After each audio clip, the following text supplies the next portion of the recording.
we see that President Vladimir Putin is going to start his state visit to China.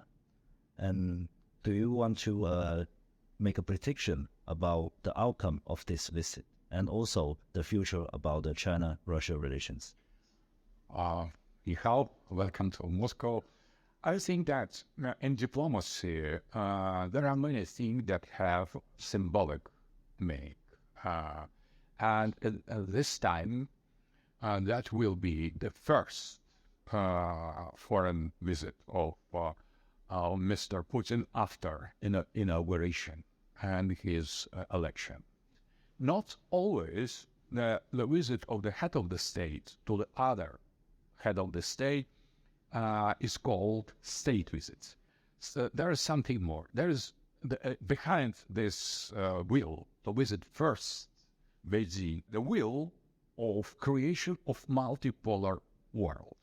China is without any doubt not just the part of global Western capitalist liberal economical and political system. China is already out of the system. China participated with it. China is connected with this, but it is totally independent pole, totally in sovereign civilization state. So there is no question, no doubt about China representing such sovereign pole and pillar of multipolar world order. The other pillar is Russia, without any doubt. Thanks to this communication and cooperation between two poles, two pillars, the other civilizational state want to join multipolar club, as the India, as Islamic world, as Africa, as Latin America. That doesn't mean that we are constructing, we are building alliance against someone. No. If the West accepts multipolarity, he can participate in construction of this multipolar world in a full right.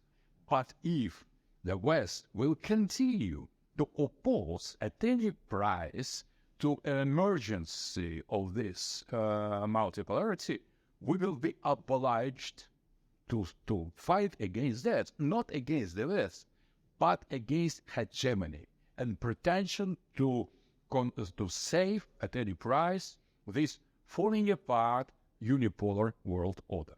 We have seen already many times when the West declares something that is rule, or they presume that is some rule or rules-based world order. But when it comes to contradiction with their interests, they simply change that. They have invited China in a full open global market, but when China has gained a kind of leadership in that, they started to impose some protectionist measures against the growth of China. So they are just changing the rules because that are their rules. So my next question will come to the how could Russia overcome all those difficulties and challenges that it has experienced in past 2 years, because we see that a series of sanctions have been launched by the Western world. And but last year, we see that according to the data released by the Russian government, Russia has realized about 3.6% economic growth. So how did Russia overcome all those challenges and realize development?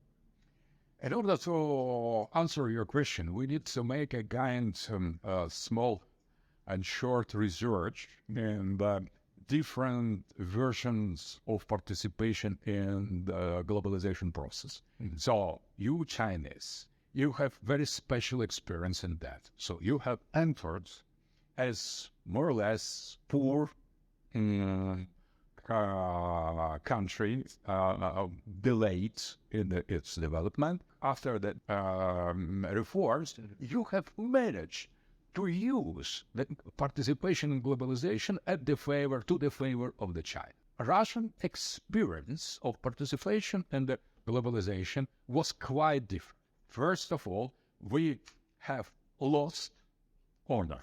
We have lost our geopolitical system. We have accepted Western values, Western system, Western type of constitution, and we have lost Soviet Union. And we have lost our industry, our economy, our financial system. We have lost everything during 90s. So that are two experiences. Globalization, Chinese style. It is the flavor and the growth of independence and sovereignty of China. That is, and Putin, when he came to power, he started to restore the sovereignty of Russia. Sovereignty was put in the center of his politics. And when we were cut from the globalist Western economy, we did not lose anything, but we have gained because we were obliged to develop our inner possibility to find the way to construct lost industry, national industry. At the same time, we were not isolated after that, but we have rediscovered that the world is not only the West. There is such huge partner as China. We have discovered what is the Islamic world, who is willing to cooperate with us. And India is willing to cooperate, having Russian oil and gas. So we have discovered the other replacement for the West, and Africa and Latin America. So we have lost the West, but we have discovered the rest, the huge humanity, the big humanity, the East Africa, the global South. I remember that Professor Samuel said that Russia was isolated by the West, but the West has been isolated by the rest. Your quotes just remind me about Professor Zhang's ideas. We see that you have opened your social media accounts in China, such as on the Sina Weibo and also Bilibili.com, and many Chinese web users are following you, or they are going to change. What are you going to say to the Chinese audience, to the Chinese public? Can you tell me why you have such kind of intentional interest to do that? So first of all, I have great respect for modern China and for traditional China. I have written the book dedicated totally to Chinese civilization from the beginning to the modern time. I sing a glory of Chinese spirit, Chinese culture, Chinese philosophy, and that is book of China lover and admirer.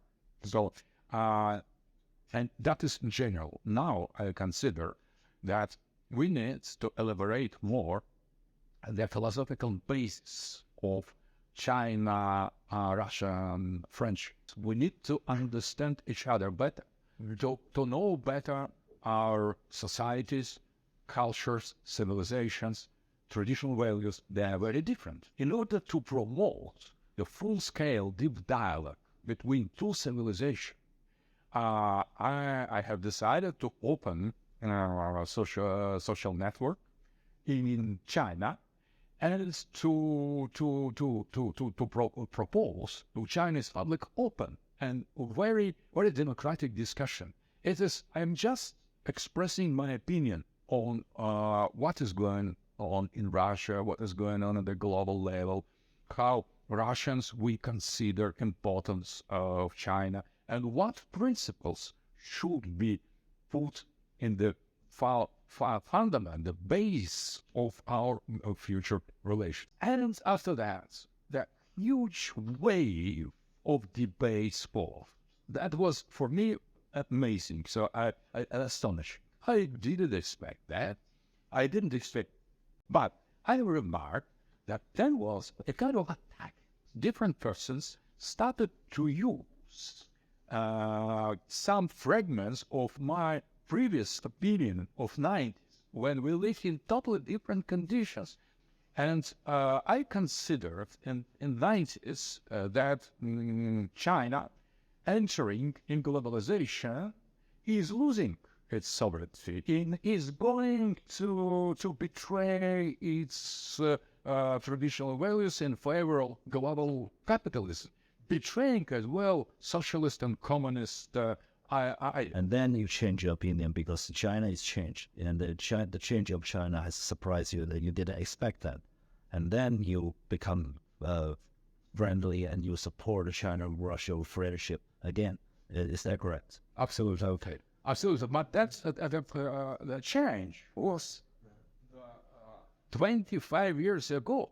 That is not new change. Finally, I have changed my opinion after visiting China. I was invited by Tang Weiwei, and I'm a member of advisors of Yes. CITIC Foundation. Yes. So I have discovered so many Chinese intellectuals. I have met them. I had serious and very fruitful discussions with them. So, and now I have totally different opinion, not only theoretically positive, but I involved in the intellectual life of Chinese academic society.